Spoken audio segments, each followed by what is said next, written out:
2-3 หน่วย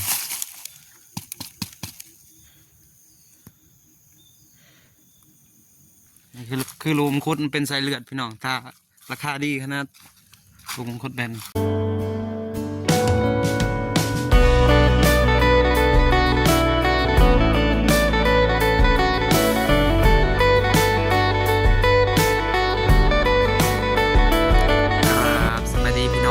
เมื่อสุขทุกคนเนาะไม่ว่าทางไหนเราต่างประเทศเนาะสบายดีเนาะ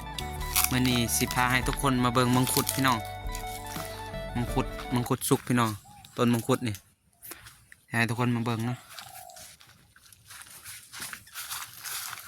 ว่ามังคุดมันสุกสีมังคุดสุกแบบไหนนะทุกคนมาเบิ่งเลยสีมืดๆจังหน่อยพี่น้องตอนนี้จะค่ำแล้วจะเอามังคุดสุก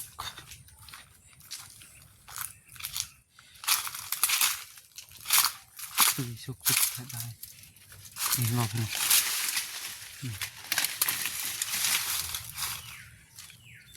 นี่คือสายเลือดเห็นไหมสีแดงๆนี่มันเป็นสายเลือดนี่สีแดงๆสายเลือด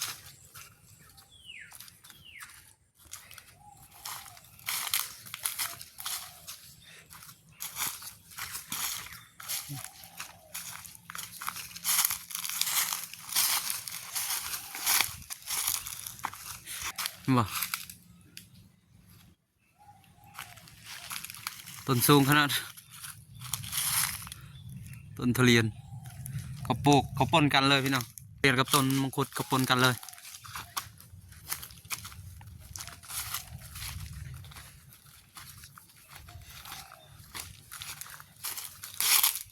ตามมาเบิ้ง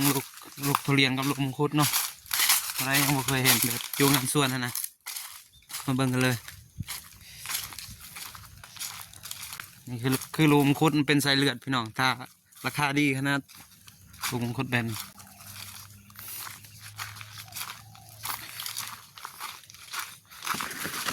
พามาเบิ่งพี่น้อง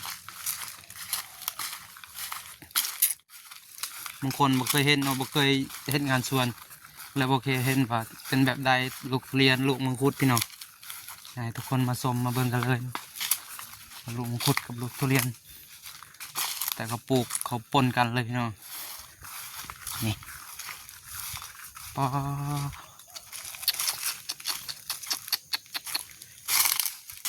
มา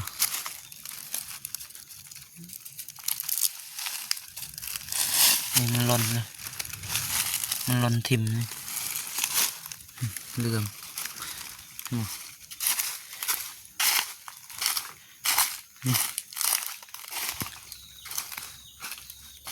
ขี้นกพี่น้องมันก็หล่นนะนี่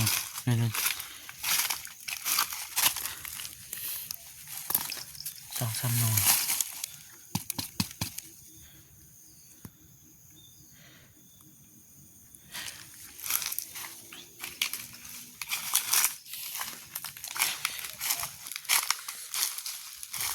น่าจะกระลอกกินมั้ง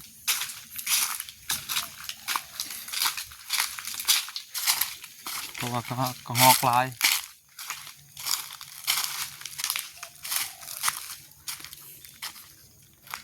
ขนาด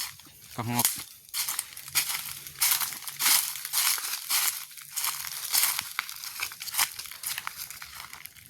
บ่มีลูกมังคุดที่มันหล่นทิ่มที่เอาบ่มีเลย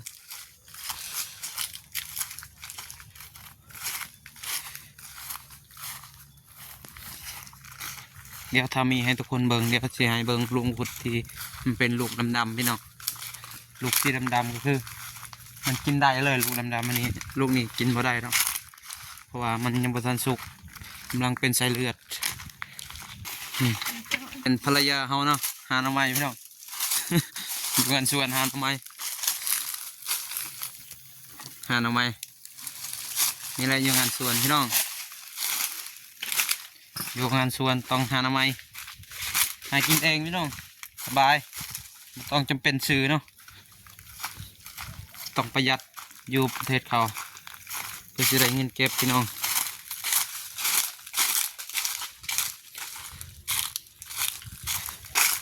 บ่ต้นทุเรียนสูงขนาดพี่น้อง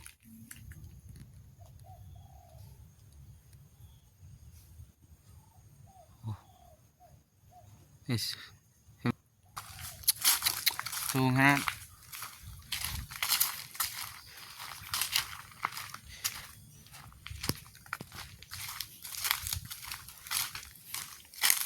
พามาเบิ่งลูกมังคุดที่มันสุกๆเป็นออกลูกดำๆถ้าเห็นลูกดำๆเห็นแล้วนะพี่น้องเห็นบ่นี่เต็มมังคุดผู้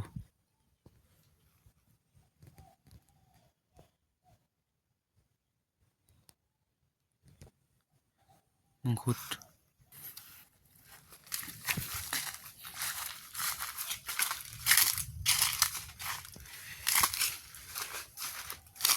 บ่มีลูกดำๆพี่น้องน่าจะบ่มีนะนี่พี่น้องเห็นเลยสองลูกพี่น้องนี่ลูกหนึ่งสามพี่น้องนี่สามลูกเบิ่งอีกสามลูกมันหล่น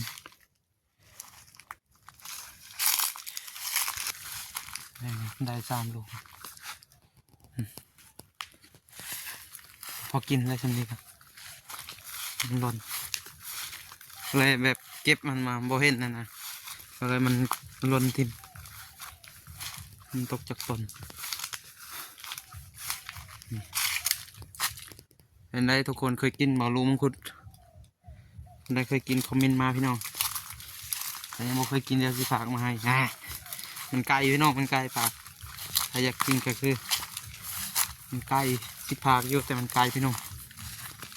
อยู่งานส่วน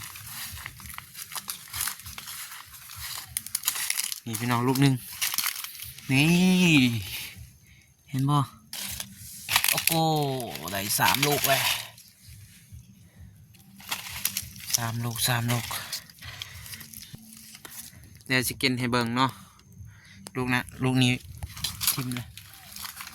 บ่เอาเดี๋ยวจะกินให้เบิ่งพี่น้องถ้ากินแบบใดเนาะ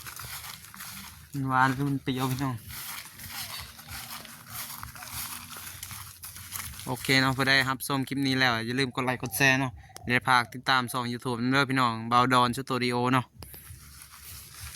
อย่าลืมเขาไปกดไลค์กดแชร์คอยแน่เนาะคอยกำลังตั้งช่อง YouTube ใหม่พี่น้องให้ทุกคนเขา